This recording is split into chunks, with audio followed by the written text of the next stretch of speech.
Welcome to Business Line's State of the Economy podcast, where you'll find insight, analysis, and the story behind the numbers. Hello, everyone, and welcome to the State of the Economy podcast on real estate by Businessline. We have with us Mr. Manoj Gaur, who is the chairman and managing director of the Gaur's Group, and as well as the chairman of Credai, that's the apex real estate developers body in India. Welcome to the podcast, Mr. Gaur. Thank you, Abhishek.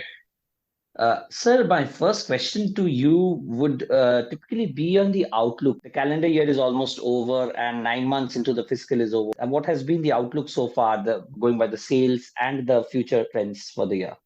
After COVID, there is a permanent change in the thinking of people who are buying the house, especially the residential housing. Now they want a better house, good location with better facility, and they want to invest in real estate, not only for the investment purpose, but for the uses also. I think after COVID, they realized that this house is one of the most important thing and one of the most important investment. In the period of COVID, the house is the only thing which they realize that they can use this house in any condition, any bad situation when they locked with their family for almost 2-3 months. Then they are able to live each and every corner of their house. I think that give a permanent change in the thinking towards the real estate. And that's why we are seeing this phenomenon change from last 1 year, especially in the residential housing entire India. A quick question on the remaining 3 months. How do you see the demand for the remaining 3 months, January, February, March, and maybe year 2024? I think the demand definitely will be high because one is the very few inventories available in the market. Second, new projects launching is quite difficult. I know many developers, they have money, but clear title land and the land where the good project can be launched is very, very less. So that's why the demand and supply difference will remain there. And in the next quarter, next 3 months, the demand will be high. Another question is on the part of GST. You have been asking for GST approvals or inclusion of GST benefits into real estate. Can you shed some light on how this will play out? Is this actually going to be beneficial from a buyer's point of view? I think this is the only sector where input credit is not available. Initially, when the GST law is there, says it should be the tax neutral as far as service tax is concerned. I think GST input credit must avail to this sector also because entire 18% to 28% input cost is not available with this sector, and the ultimate product cost is high. And you can compare with the metros where the construction cost is less and the land price is very high. And at the end of the day, you are paying on the entire land and cost, the entire GST. This is our long pending demand with the central government also. Please allow the input credit in this sector also. This will be benefit for the end user because I think no other sector like this where the input credit is not available. When you say it's going to benefit the end user, does that necessarily mean there could be some lowering down of home prices? Maybe a percentage you can put to it? Definitely, after this input credit is withdrawn, only the 5% is the credit given by the government. The end user is giving the 5% only, but the entire cost is more than the average 18%. So there is a difference of, you can say, 12-13%. The 12-13% is only loaded on the cost. If the input credit available, definitely 7-8% or 9% can be passed on to the customer. And entire system is more user friendly or end user friendly. Or you can say in some our demand is the dual scheme also. जब ये GST का एक बार withdrawal हुआ था there is 2 years के लिए dual scheme थी where input credit को अवेल कर सकते हैं और जहां पर इनपुट क्रेडिट अवेल नहीं कर सकता फ्लैट जीएसटी दे सकते हैं. I think because the land price in entire India is not same. Whatever the land price input in Mumbai or Delhi, Madras, Bombay is not the same in the tier 2, tier 3 cities. So one scheme or you can say, you can imagine the same land price all across the India and then plan a GST scheme. It is not workable. That is the demand with our central government. Dual scheme, I think, is beneficiary for both for government as well as the end user also. The third question is obviously on affordable housing. Over the last few years, affordable housing was seen as a big trust area for the government. As of now, we see reports coming out that there has been a slowdown in the sector. Is there a change in demand happening, or is the definition of affordable housing changing? How do you see this, sir? Your comments on this?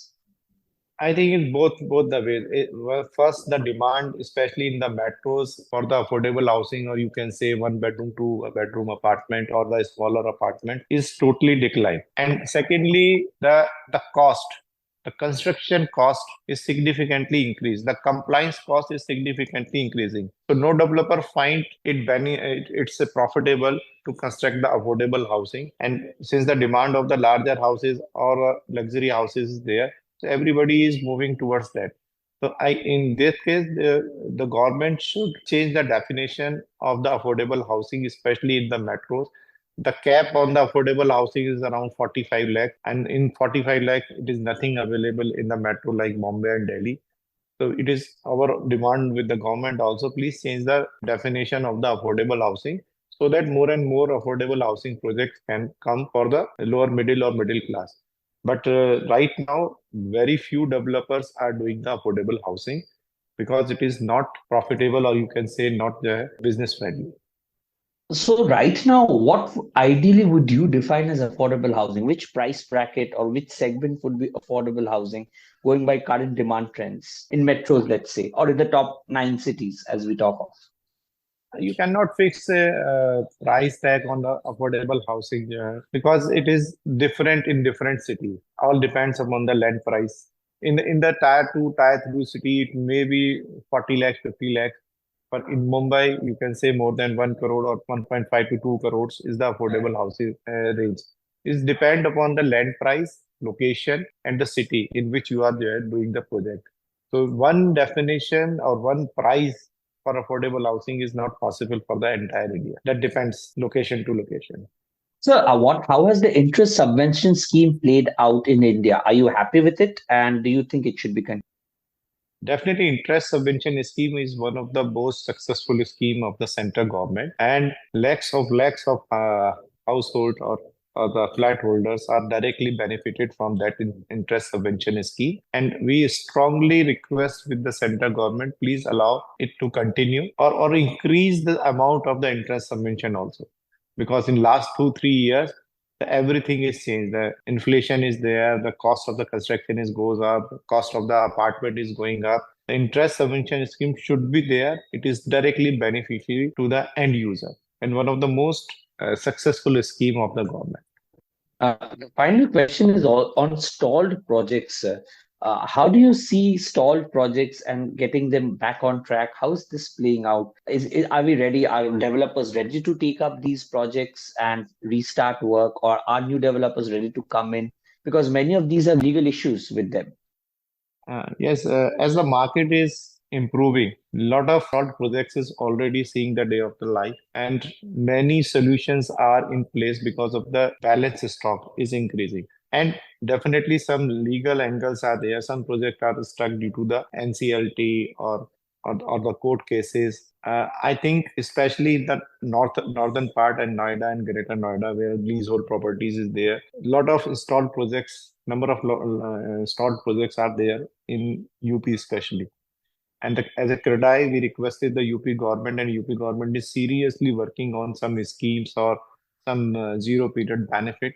I think shortly a scheme will be there for installed projects or for the end user, where the possession is there but no sale deed and no legal document is possible. I think and the Swamit fund is also helping to the extent to complete the installed project.